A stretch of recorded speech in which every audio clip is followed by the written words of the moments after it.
नमस्कार दोस्तों। एनसीआर खबर प्राइम टाइम के इस एपिसोड में आपका स्वागत है।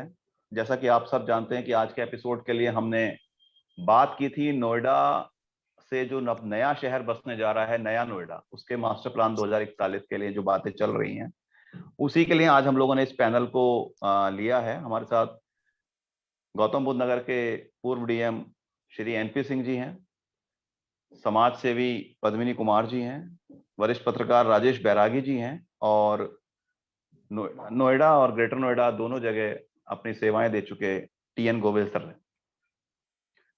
मैं आप सभी का स्वागत करता हूं और सबसे पहले इस नया नोएडा को लेकर ओपनिंग कमेंट में मैं एनपी सिंह सर को ला रहा हूं। एनपी सिंह सर, ये जो नया नोएडा आ रहा है और जो लोगों को इसमें जैसे कहा जा रहा है कि जैसे ये नोएडा पहले पेरिस के तर्ज पे बनाया जाना था, अब इसको शिकागो की तरह बनाया जा रहा है, लेकिन जो आम जरूरतें हैं, बुनियादी जरूरतें हैं, उन पर आपका क्या सोचना है? क्योंकि आप डीएम रहे हैं, नोएडा और ग्रेटर नोएडा अथॉरिटी दोनों शहर आपने देखे हैं। पहले तो मैं सभी सहभागी मित्रों को प्रणाम करता हूं और अंशु जी आपका भी स्वागत करता हूं। जी धन्यवाद सर। किसी भी शहर को विकसित करने के लिए स्वाभाविक रूप से एक वृहत योजना की आवश्यकता होती है। जी जी। और एक आकार, पहले स्वरूप का निर्धारण होता है, उसके बाद उसके प्रत्येक घटकों का निर्धारण होता है और फिर एक बड़ा ब्लूप्रिंट आता है और उसके बाद उसका क्रियान्वयन होता है। जी सर। ऐसा लगता है अगर नए शहर का आगमन का दस्तक दे रहा है कोई अथॉरिटी या गवर्नमेंट, तो सबसे पहले हमें उसका अभिनंदन करना चाहिए। जी कि जितना ही फैलाव होगा उतना ही एनसीआर में या नोएडा में या दिल्ली के अंदर जो कंजेशंस हैं वो उतने ही कम होंगे, पॉल्यूशन जो है वो भी कम होगा। लेकिन जो आप अभी ध्यान आकर्षित कर रहे हैं, कुछ बिंदुओं पर मैं संक्षेप में बताऊंगा कि जिस पर हमें प्लानिंग के समय ध्यान रखना चाहिए। नंबर एक, प्लानिंग के समय अगर नोएडा बसाना चाहते हैं, नोएडा का दूसरा स्वरूप, दूसरा संस्करण, तो हमें सबसे पहले ध्यान रखना होगा किसानों का। जी जिनकी जमीन हम लेंगे उनको रिहेबिलिटेट करने के लिए उस प्लानिंग के अंदर लैंड यूज में कुछ ऐसे प्रावधान होने चाहिए कि वो किसान अपने ही खेतों पर बसे हुए शहर के मजदूर न हो जाए और मजबूर न हो जाए। उन्हें स्वाभाविक रूप से अपनी जीविकोपार्जन के साधन भी मुहैया हो सके, उसकी संभावना हो सके। इसकी पूरी प्लानिंग में जो गांव हैं उनको, चूंकि रिलोकेट तो किया नहीं जा सकता, तो उस एग्जिस्टिंग विलेजेस को कैसे हम ठीक से डेवलप कर सकें कि वो एक विलेज स्लम ना हो जाए, और आसपास इतनी जमीन उन्हें प्लान करनी होगी लैंड यूज, जिससे कि वो मल्टीपल एक्टिविटीज अपने जीविकोपार्जन का साधन कर सके। जी। दूसरा ध्यान रखना होगा, जो नोएडा, ग्रेटर नोएडा या किसी भी देश की किसी भी अथॉरिटी या अर्बन सिटी को देखेंगे तो अर्बनाइजेशन का एक ऋणात्मक बिंदु हो गया है वेस्ट मैनेजमेंट का अभाव। जी जब ना तो सॉलिड वेस्ट मैनेजमेंट, ना लिक्विड वेस्ट मैनेजमेंट का ठीक प्रावधान ना होने से भी शहर की जो कल्पना होती है बेहतरी की, उसके बजाय वो खराब हो जाती है। तीसरा बिंदु मैं ध्यान आकर्षित करना चाहूंगा कि हम बड़े बड़े इंडस्ट्री बना लेते हैं, वर्कर्स के लिए कोई रेजिडेंशियल प्लानिंग नहीं करते। हम बड़े बड़े कॉलोनीज बना लेते हैं, रेजिडेंशियल प्लॉट्स अलॉट कर देते हैं, रेजिडेंशियल सेक्टर बना लेते हैं, मल्टी स्टोरीड के ग्रुप हाउसिंग बनवा देते हैं, मानव घनत्व का ध्यान नहीं रखते, डेंसिटी का और उनके इंफ्रास्ट्रक्चर का ध्यान नहीं रखते, और बाद में कभी कभी इंफ्रास्ट्रक्चर जैसी है उसके बावजूद भी लैंड यूज में इस तरह के परिवर्तन हो जाते हैं कि इंफ्रास्ट्रक्चर तो रेजिडेंशियल के लिए है, दे दिया बाद में ग्रुप हाउसिंग प्लॉट।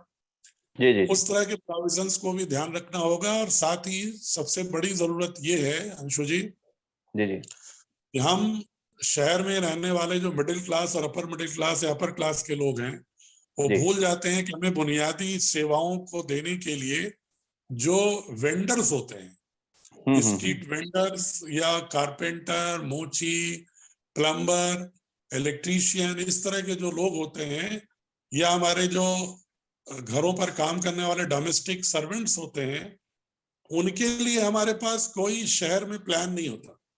जी बिल्कुल सर। उनके लिए अफोर्डेबल हाउस नहीं होता, तो अंततः क्या होता है कि स्लम कन्वर्ट हो जाता है। बिल्कुल सर। नोएडा का स्लम हो, चाहे ग्रेटर नोएडा के विलेजेस में स्लम हो, उसका सबसे बड़ा कारण है कि प्लानिंग के समय में इसको बहुत ही घटक को ध्यान नहीं रखा गया। और अंतिम जी। बात मैं कहना चाहूंगा कि oxygen is life, carbon dioxide is death. जी। पोल्यूशन से सभी चिंतित हैं।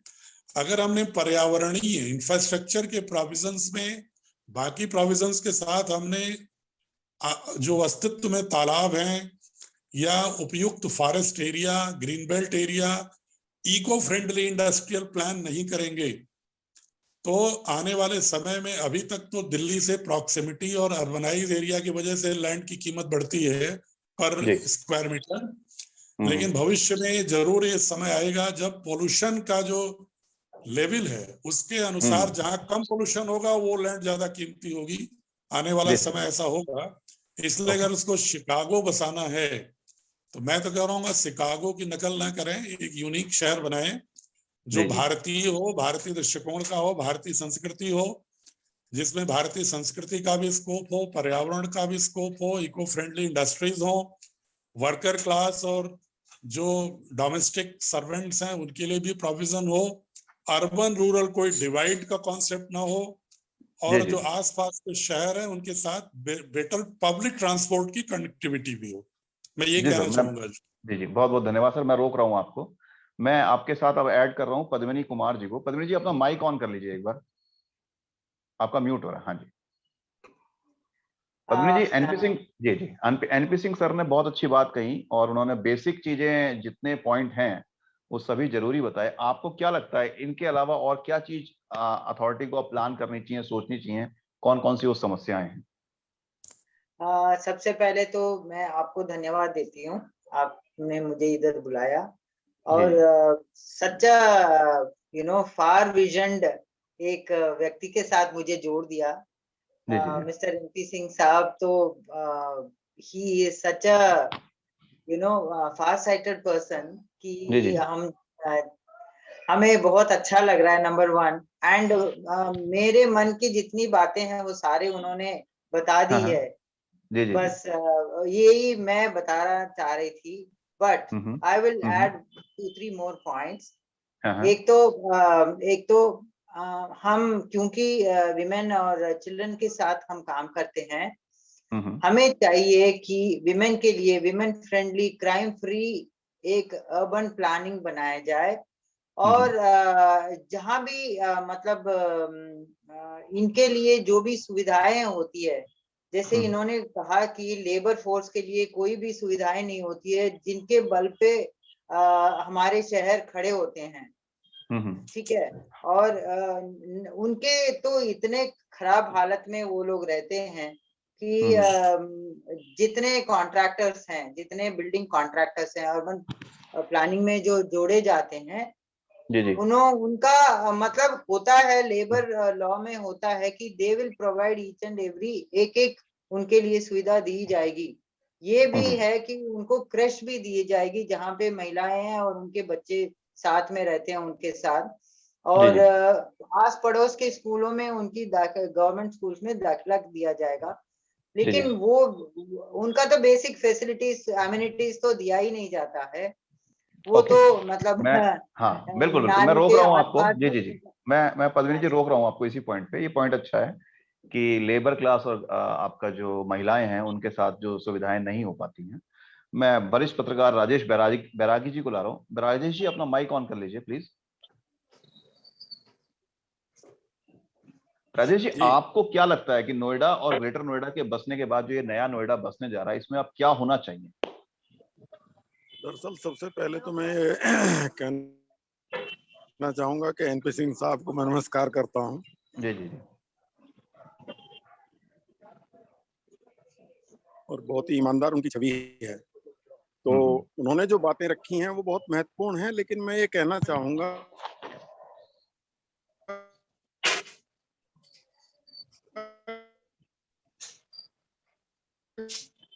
राजेश जी आपका सिग्नल ब्रेक हो रहा है। एनपी सिंह साहब ने बात कही। जी जी। हेलो। हाँ जी हाँ जी। हेलो। हाँ, सुन पा रहे हैं आप मुझे? हाँ, अब आपकी राजेश आवाज रहे है। हैं? सुन रहे हैं, हाँ जी, हाँ अब जी। सुन रहे हैं, आपको अब सुन रहे हैं। तो दरअसल ये जो भी हितधारक हैं यहाँ के, जी, हेलो, हाँ हाँ, तो उन सबका विचार इसमें संग्रहित होना चाहिए जो विकास किया जाए क्षेत्र। जी मुझे एक बात समझ में नहीं आई आशु जी, जी, और सभी सहभागियों से मैं बात कर रहा हूँ कि नोएडा, ग्रेटर नोएडा के बाद नया नोएडा बसाने की क्या जरूरत पड़ गई? नहीं नहीं, दरअसल वो ये तो सर, ग्रेटर नोएडा हाँ का हाँ, ये जी, ग्रेटर नोएडा का एक्सटेंशन हो सकता था। हाँ हाँ हाँ, नोएडा को बीच में ग्रेटर नोएडा क्रॉस करके एक नया नोएडा बसाने की जिम्मेदारी दी गई। ये एक बड़ा हास्यास्पद है मेरी नजर में जी जी कि जी ये जिम्मेदारी ग्रेटर नोएडा को क्यों नहीं दी गई, नोएडा को क्यों दी गई? क्या ब्रांड, जी जी, नोएडा एक ब्रांड है? बिल्कुल बिल्कुल बिल्कुल, नोएडा एक तो ब्रांड ये है एक सर। सवाल है। हाँ हाँ, नहीं, ग्रेटर नोएडा भी अपने आप में एक ब्रांड है और ग्रेटर नहीं नहीं नोएडा सर, को ही देखिए, विस्तार नहीं दिया नहीं, जाता है या ग्रेटर नोएडा, नोएडा का एक्सटेंशन ही है एक। तो यहाँ पर जो भी कुछ है वो नोएडा का ही ब्रांड है। तो वो हम बात नहीं कर रहे हैं, हम बात कर रहे हैं कि नोएडा में जो नया नोएडा आ रहा है, इसमें आपके हिसाब से अब क्या क्या मास्टर प्लान में चीजें होनी चाहिए जो जनता की सोच है? राजेश जी मेरी बात सुन रहे हैं आप? राजेश बैरागी जी मेरी बात सुन रहे जानकारी हैं? ये है कि ये जो 84, ये जो, hello hello, NP sir, NP Singh sir, आप कुछ बोल रहे थे सर, आप बोलिए एक बार। मैं राजेश जी को कुछ कह रहा था, राजेश जी शायद नहीं सुन पा रहे हैं मुझे। नहीं नहीं, सुन पा रहे हैं, बोल नहीं पा रहे हैं, वो शायद उनका सिग्नल ब्रेक हो रहा है। आप बोलिए बोलिए। दरअसल जो राजेश कह रहे हैं ना, वो जी जी जी, पहले ग्रेटर नोएडा फेज 2 के रूप में वो इलाका पहले जी से जी, ही प्लान्ड था। हाँ हाँ हाँ हाँ, मुझे भी नहीं मालूम है कि ये परिवर्तन कब और कैसे हुआ है। जी जी जी, सोच करके ही गवर्नमेंट ने किया होगा, इसलिए उस पर मैं टिप्पणी नहीं कर रहा हूँ। लेकिन हाँ ये हाँ, सही है कि पहले वो ग्रेटर नोएडा का फेज 2 एरिया था, जी जी जी, जो आप दादरी और इस इलाके की बात कर रहे हैं। बस ये राजेश जी जी जी को मैं इंफॉर्मेशन के बताना चाहता जी जी जी। किसी के शायद टीवी चल रहा है क्या किसी के पास? एक एडिशनल वॉइस आ रही है।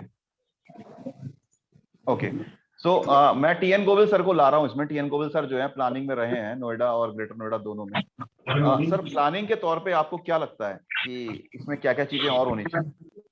सबसे पहले तो मैं सिंह साहब को नमस्कार करूंगा और सबसे भाइयों को प्रणाम करूंगा। जी जी जी, सबसे बड़ी योजनाबद्ध तरीके से विकास का जो उद्देश्य है हाँ हाँ, वो बड़ा विस्तृत है। जी आदरणीय सिंह साहब ने बहुत सुंदर तरीके से सभी बिंदुओं को समाहित किया अपने संभाषण में।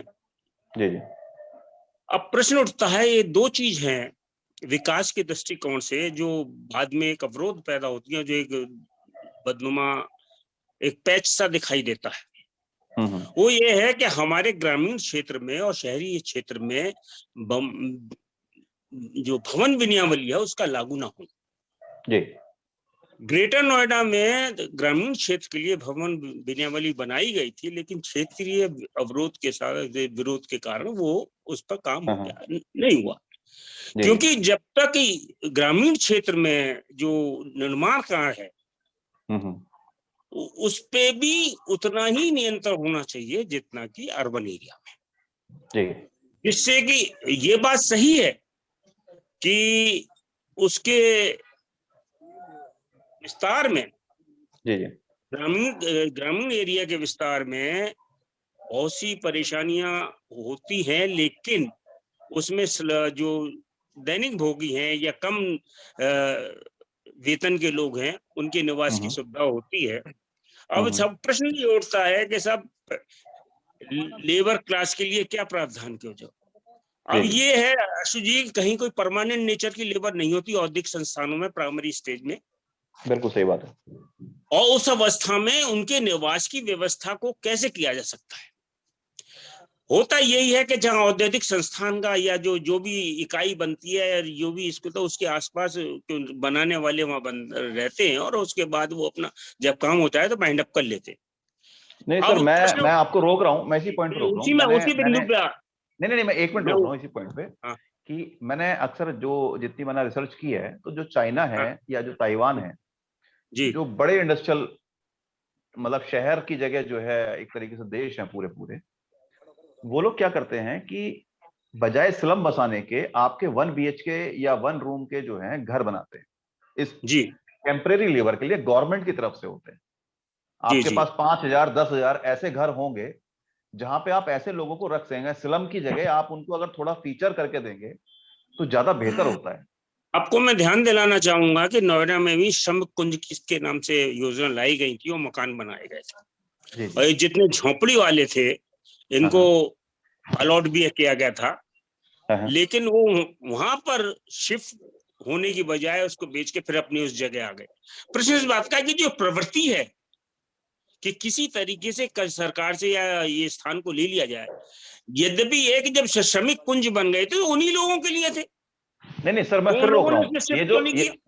ये जो श्रमिक कुंज है बेसिकली ये 30 मीटर के प्लॉट बनते हैं, और 30 मीटर के प्लॉट को मैं खुद देख के आया हूं कि आप उसमें एक 6x6 का डबल बेड नहीं डाल सकते। तो एक श्रमिक जिसके 4 बच्चे हैं वो उसमें प्रैक्टिकली एक मिनट सर, रह नहीं सकता। प्लस आप उन्हें बेच देते हैं। मेरा सवाल दूसरा है, आप उन्हें सिर्फ रहने के लिए दें, जैसे आप सब्सिडी दे रहे हैं। हाँ, सब्सिडी दे रहे हैं खाने की, आप उन्हें बेचिए मत। आप उन्हें कॉन्ट्रैक्टर के साथ लीज कीजिए कि जब तक आपका काम चलेगा आप उन्हें यहां रखेंगे। 5,000 मकान सरकार इसलिए बना रही है। आज के युग में आप जानते हैं कि मानवीय अधिकारियों का कितना बड़ा विस्तारीकरण है। आप ये कैसे कह सकते हैं कि साहब किसी को वहां रख दें उसके बाद हटा ले।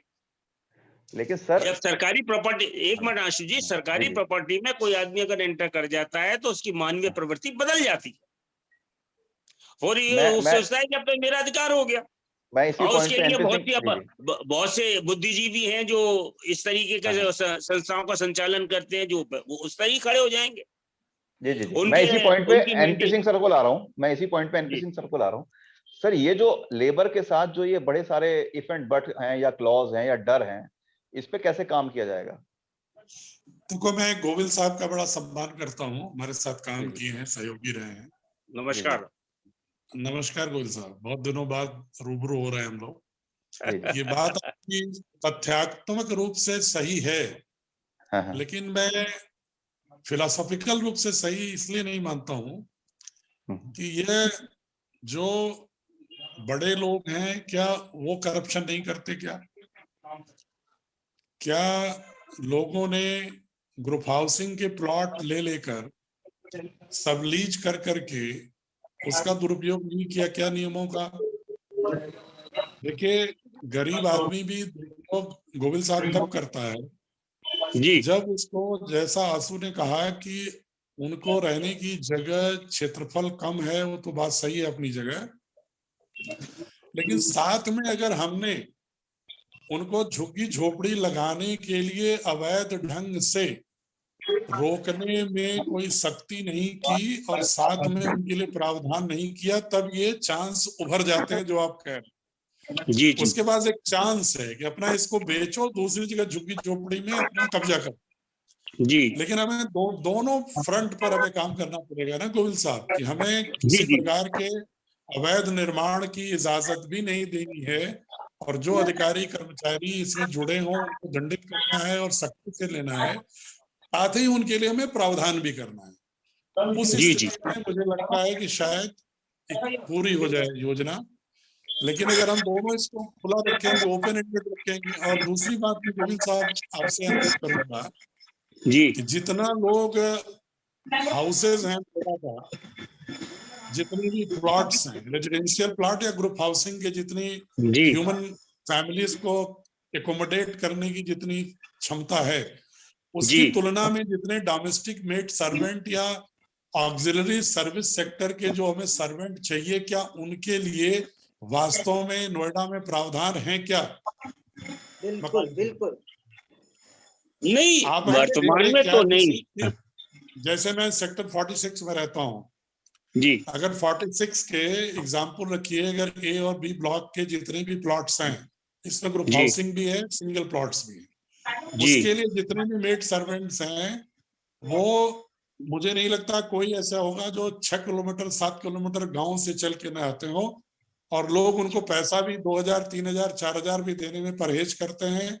8 किलोमीटर से दूर आए, वो गंदी जगहों पर है, और उनके लिए जो जितना नंबर आप देखिए, उनका एक गणित लगाना पड़ेगा तो गोयल साहब कि कितने हम सिंगल हाउस मकान दे रहे हैं, कितने हम प्लानिंग में प्रोविजन कर रहे हैं ग्रुप हाउसिंग की, कितनी स्टोरी की, इसकी तुलना में जितने हमें सर्विस सेक्टर के सर्वेंट्स की या कितनी इंडस्ट्रीज को हम प्लान कर रहे हैं, उसकी इंडस्ट्रीज के लिए वर्कर्स की क्या कैपेसिटी होगी, उनके लिए हमें अफोर्डेबल कितना एरिया छोड़ना होगा, उसके लोड फैक्टर को कहाँ लोड करना होगा, वो सारी प्लानिंग पहले से अगर होगी तो शायद इस विकृति पर भी हम लोग कुछ नियंत्रण पा सके।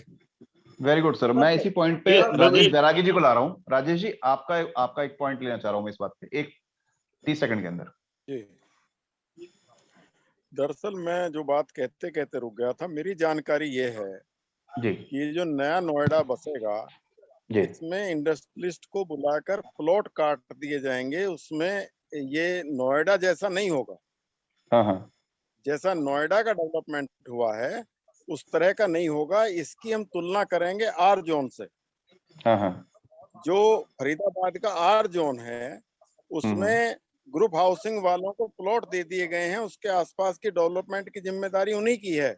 वहां पर अभी आप जाकर देखें तो वहां रोड सारे खराब हैं, गांवों को जाने वाले रास्ते सब खराब हैं। मैं इसीलिए कह रहा था कि जो एनपी सिंह साहब ने बात कही कि हितधारकों से बात की जानी चाहिए इसमें कि कैसे विकास हो वहां का। ये नया नोएडा जो है इसकी अभी एक तो रूपरेखा स्पष्ट नहीं है।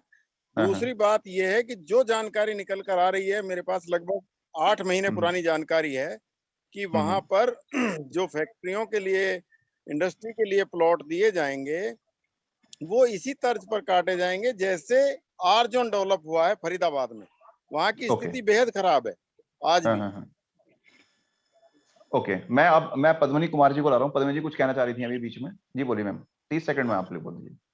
हाँ, तो परफेक्ट, मतलब मिस्टर सिंह के साथ इतनी मतलब तालमेल के साथ मेरे मन में जो भी आ रहा है वो पूरा बताए जा रहे हैं। मैं दो चीज मैं ज्यादा और थोड़ा जोर देना चाह रही हूँ। Two things. एक तो इंडस्ट्रीज लगाने की बात जब भी होती है, जहां भी होती है, प्लीज प्लास्टिक के ऑल्टरनेटिव्स के इंडस्ट्रीज लगाया जाए, उसको पहले ही उसे हम प्लानिंग में लिया जाए, और ताकि उससे जो इंडस्ट्रीज के एफ्लुएंट है वो सॉइल को ना खराब करे। जो एफ्लुएंट है वो आराम से एग्रीकल्चर लैंड तक पहुंच जाए तब भी ठीक है, लेकिन वही बात है कि हमें उसको पहले सबसे पहले रोक डालना है, और इंडस्ट्रीज जो नए आ रहे हैं उनको बिल्कुल इसके मतलब कड़ी दूसरा पॉइंट देनी चाहिए। जी सेकंड पॉइंट। दूसरी बात है, I also work with animals. तो मेरे लिए मतलब मेरा विजन होगा जितने हो सके कंपैशनेट ग्राउंड्स पे इन एनिमल्स को जो बाहर घूम रहे हैं, चाहे वो गाय हो, बुल हो, सॉरी, स्ट्रे डॉग्स हो, जितने एनिमल्स हो, इनको रखने के लिए, इनको आराम से रहने के लिए कोई प्रोविजन पक्का हर एक सिटी में होना चाहिए।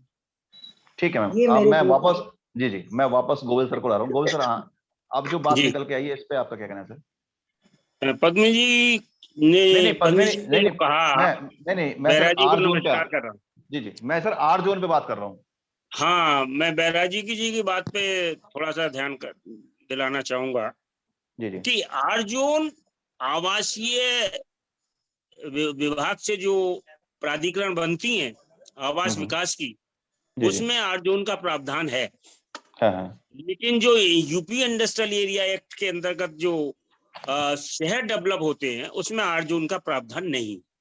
ओके, सो बैरागी जी ये बैरागी जी ये कंफ्यूजन तो एक क्रिएट जो हो रहा था ये खत्म हो रहा है। अब इसके बाद आपके लिए क्या लग रहा है, क्या आपको उम्मीदें हैं? नहीं नहीं, ये कंफ्यूजन नहीं है, मैंने तुलनात्मक बात कही है। अच्छा, मैंने तुलनात्मक बात कही है कि जैसे आर जोन का वहाँ हाल है, ऐसे यहाँ इंडस्ट्रियल सेक्टर का हाल होगा।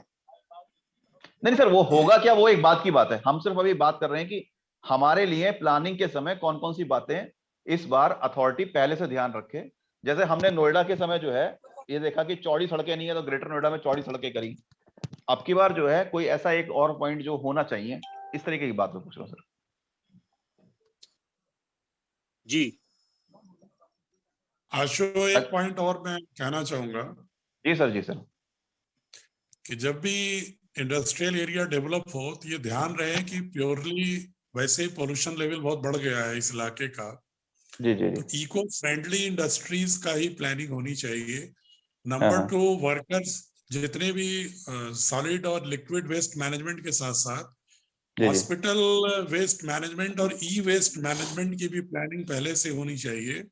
हाँ हाँ। तीसरा, जो वर्कर्स हैं उनके लिए हेल्थ और एजुकेशन के लिए जगह उस जोन में प्रोविजंस होने चाहिए। जी वरना सर, होता जी। क्या है कि स्कूल इतने महंगे होते हैं कि जो वर्कर्स क्लास है अपने बच्चों को वहां पढ़ा ही नहीं पाता, और बिल्कुल गवर्नमेंट स्कूल ना होने से उनको फ्री फीस, बिना फीस के निःशुल्क पढ़ाई की सुविधा नहीं होती।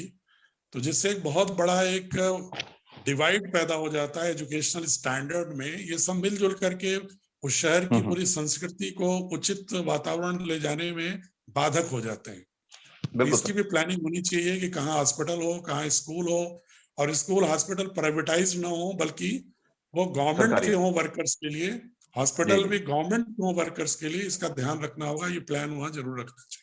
बिल्कुल मेरा सर, मैं सवाल। इसी के साथ, जी जी, मैं इसी के साथ आप सभी मेहमानों का आज को धन्यवाद दे रहा हूं, क्योंकि टाइम खत्म हो रहा है। हम लोगों ने 35 मिनट का टाइम रखा था, और हालांकि ये डिस्कशन इस मोड़ पे आ गया कि हो सकता है हम लोग और बात करते, बट मैं कोशिश करूंगा कि इसका सेकंड पार्ट हम दोबारा करें। तब तक के लिए आप सभी लोगों का धन्यवाद और नमस्कार। धन्यवाद।